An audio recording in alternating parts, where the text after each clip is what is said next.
right, welcome everybody for this week's Incidentally in the News episode. Sorry we missed you last week. I was taking a vacation and now I'm torturing Kadir on his vacation because apparently he doesn't get to sleep to join us this week because we have a few good things in the news. So Larry and Kadir, good to see you guys again this week. Thanks for joining me even on vacation and for giving me a week off. Great to see you too, Erin, as always. Yes, always.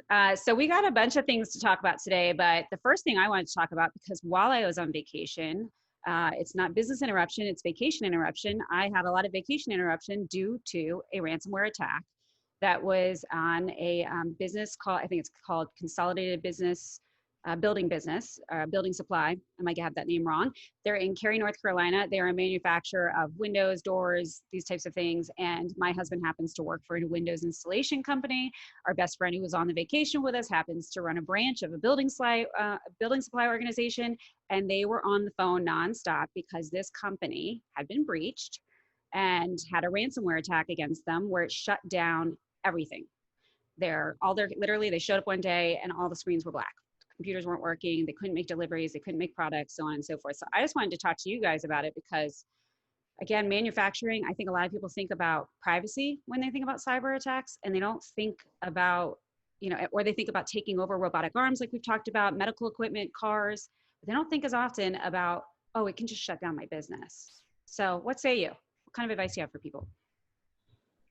So I'll start and I'll say, this is an example of how even the smallest company can have a large impact. A lot of times the smaller companies tend to think, well, it's just me, right? If it happens to me, it's not really that big a thing and it's not really going to impact anybody. But there are so many cogs in the supply chain ecosystem that impact other pieces. And so this particular instance, right, this one supply company having so many customers, their impact of having a ransomware attack on that was far bigger than they probably ever realized. And it's probably far bigger than even their ancillary customers realized. The dependency that they had on them to serve their customers in whatever different region they may have been in. And so this goes back to that same narrative that every company that operates any sort of technology has got to take steps to secure it. And I think it goes back down to the resilience as well, right? What is the backup plan? If you get to work tomorrow and those PCs won't switch on, which controls the machinery that create, designs and builds the windows, whatever that might be, what do you do? And then that definitely does have a knock-on effect, right? Because that's going to knock on the effect to the people, to their customers, right? So they can no longer sell to their customers. But not only that, has a knock-on effect to the suppliers that they buy from, right? Because they're not going to be buying supplies if they can't create the materials that they need to then sell. So definitely supply chain's always been an issue. I think it's becoming more and more of an issue, but it also shows the significance of business interruption should there be some sort of attack or downtime, because it doesn't even need to necessarily be an attack, right? What if it was something, like an electrical outage or, it could be anything. But if there's no resilience in place, then you can't manufacture. So yeah, and can you imagine they had generators, they have probably tons of supplies and backup systems for, you don't want to ever have a power outage, storm, issues and things like that. But yeah, I mean, just the complete, the fact that now this guy who's running the building supply branch is having to handle all these calls coming in from his clients saying, where's my shipment? Where's my shipment? He's going, I have no idea.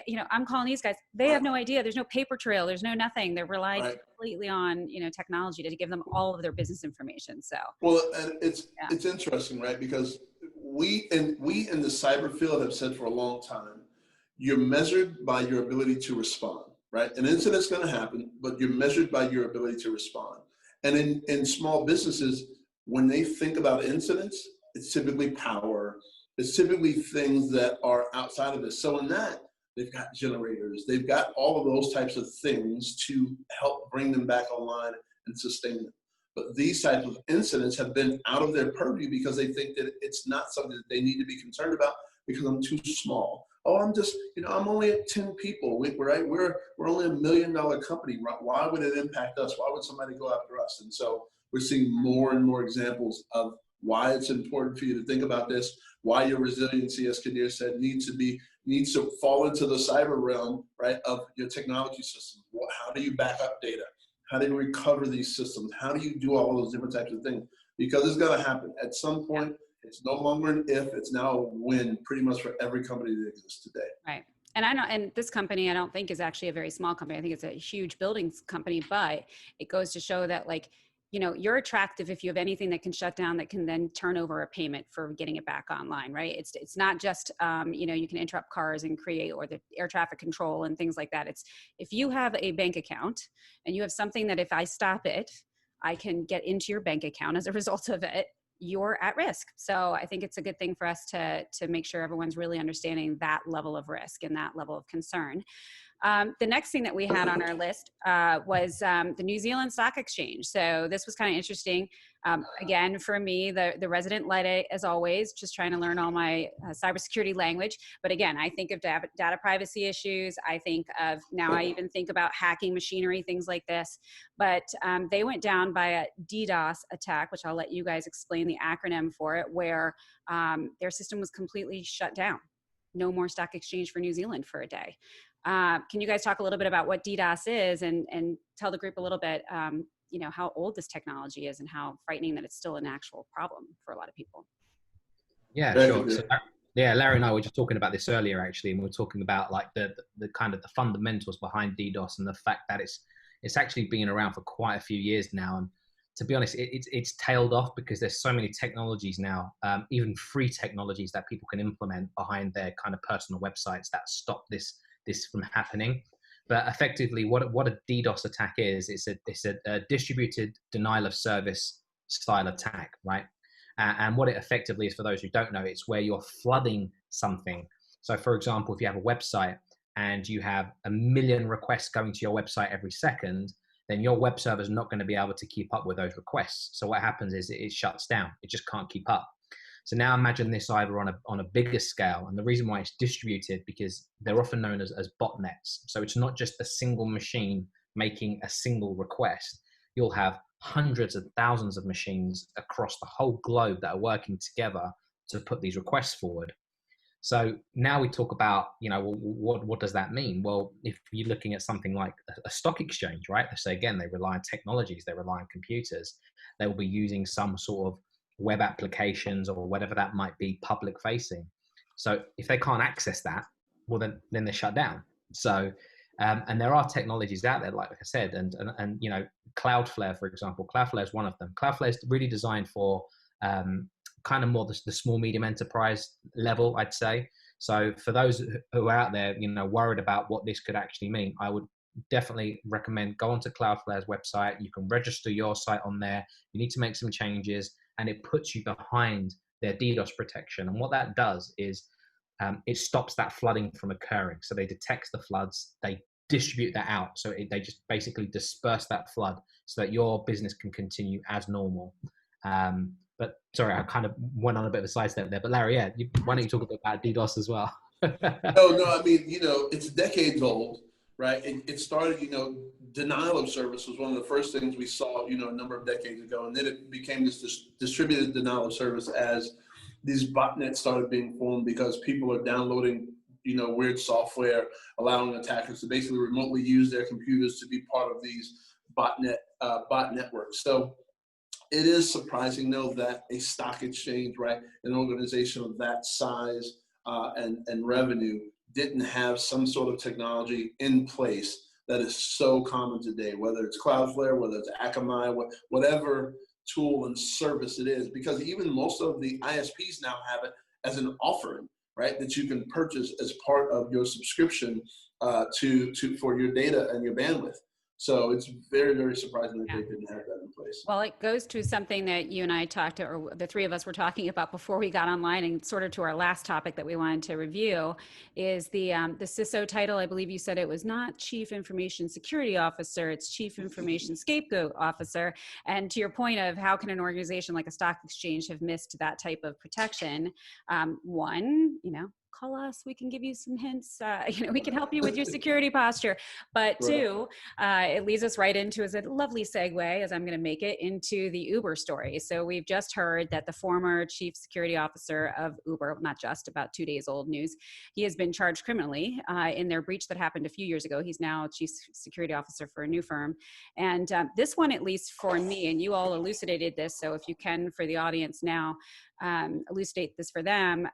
I just kept thinking, whoa, like I know when a one C-suite person is dealing with a major crisis in a firm, the whole C-suite gets together and everyone's talking about what are we doing here? What are the right decisions to make? And it's very rarely one person that's making a unilateral decision to do something. But this is a little bit of a unique case that 2 years later after the breach, or 3 years later, this gentleman is now being criminally charged for his actions in this case. So Kadir, Larry, whichever one of you wants to jump in first, just give us a quick heads up on what happened here and how do the C-suite better prepare for this type of thing? Yeah, so having been a CISO for 2 decades, right? This one is near and dear to my heart, and all of my cohorts and counterparts in the C-suite across the country are talking about this because it's something we've been basically sitting back and waiting for. In our roles, we take on a lot of responsibility, and we have a lot of authority in our roles, but we don't really, in most organizations, the CISO doesn't own anything. So when things are going great, nobody's looking at the CISO saying, hey, good job, thanks for everything you do, because it's been a quiet day. But as soon as something goes bad, they turn to us. And so what we end up doing is being the internal almost coordinator of all of the different actions and things that must happen. And so we have to be aware, as well as the executive team, of what's going on, what's happening. But you have to really know who your regulatory reporting entities are and what those requirements are. And the thing that we've always known from an integrity standpoint is we can't not tell them the truth. But in this instance, it seems like internally they had made a decision, and then they allowed him to be the point person to message that decision, right? And to message accordingly. And I haven't gotten a lot of internal details. It's really what I've just been reading publicly. But he just got put in the position. We've for a long time in this industry had what we call CYA documents, and so we want people to sign certain things, and so it's not necessarily just an email. So I'm waiting and very, very interested to see the fallout from this, because there's a lot of my counterparts I've talked about that have been waiting for the day that this type of thing happened, because there are many times where we as CISOs bring things to leadership and everybody puts their head in the sand and doesn't want to know it. And I've had to go around a CIO that I reported to in the past to go to the audit committee because he did not want to bring things to light. He did not want to say certain things were happening. So this is like people are sitting on the edges of their seats right now about this. And Kadir, you've been in law enforcement before. So what does this look like? This guy wasn't led away in handcuffs, was he? Yeah, the thing is, it's so difficult, right? It just goes back down to what we're seeing at the moment. So, the whole ransomware space, the whole extortion space, the risk here was someone's claiming to have 57 million different records from Uber, right? 600,000 driver's license numbers. So that's a lot of information someone's claiming to have. So, the options were on the table. Pay us and we'll go away. Yes, there's no guarantee, but it's a small risk to take, I suppose, for 100,000 to make the problem go away. For sure. I think the challenge that Uber had here was the fact that they decided to go down that route, right? That's public knowledge. That's what they did. But I think the way they then went about that was wrong, right? So they didn't inform the right people. They didn't inform the authorities in the right way. They weren't transparent about that, which meant it couldn't lead to an effective investigation. Right. And I think that's where they went wrong. And even when we look at the whole recent Garmin thing, right? Again, they made a payment as well. So it's going to be a gray area. It's always going to be a gray area. Is it a crime to pay these ransom amounts, these extortion amounts? Clearly, in some cases, yes, It can be seen in that way. Well, so I think it also just, it goes to everyone in the entire company really needs to be educated on this. Again, going back to what we really from CyberClan try to make sure people understand is everybody has a role. We've talked a lot about the human firewall. 90% of the attacks are actually happening through regular old Joes like us just using our emails. But everybody through the organization has to be educated on what the risks are. And often, I know I was at Audi when Dieselgate happened. And, I can tell you, I was, in the marketing department, and all of a sudden I'm freaking out that like, oh gosh, have I done stuff with diesel advertising, and could I be implicated? And we have all of those human resource trainings that we need to get on sexual harassment and discrimination and being nice in the environment. But I don't know how often companies are really taking it seriously that cybersecurity is here to stay, and it is exposing your company at every level of the risks that are involved. And so engaging with a company that can really take you through all of those aspects of security and compliance and regulatory environments is super, super important, especially at your C-level. Probably no good excuse for your C-level not knowing that, but all the way down the chain, you need to make sure people are really diligent and understand where they might be at risk for this, because this is a criminal charge against this gentleman. Criminal charge. Yep. And everybody's got to know everybody. Yeah. From the CEO to the janitor, or right, whatever the lowest level employee you want to name inside of an organization has some culpability as it relates to security in the organization. It's just period. That's the reality. And in this instance, I think, to Kadir's point, the lack of transparency is what's really gotten them, right? Yeah. The philosophical conversation of pay or to not pay, I think is always going to be a thing, but transparency, right, aligns with ethics, right? And so if you really want to say that you're an ethical organization, you have to be transparent in these types of instances.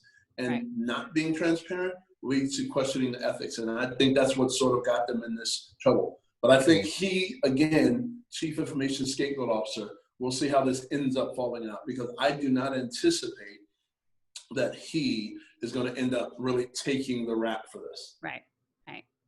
Well, we had so many other topics. I know we'll be coming back to you guys next week, but we don't want to torture everyone with twice the size episode just because we missed last week. We'll talk about the potential of virtual schools being shut down everywhere next week. Well, I'll let my first week of virtual school go before I unload on that, because I'll have opinions all over the place. But lovely talking to you, Kadir. Thank you so much for taking time out of your vacation and for letting me have mine last week. Larry, as always, good to see you. We'll be back next week, guys, for Incidentally in the News. Thanks. Thanks, Aaron. Thanks.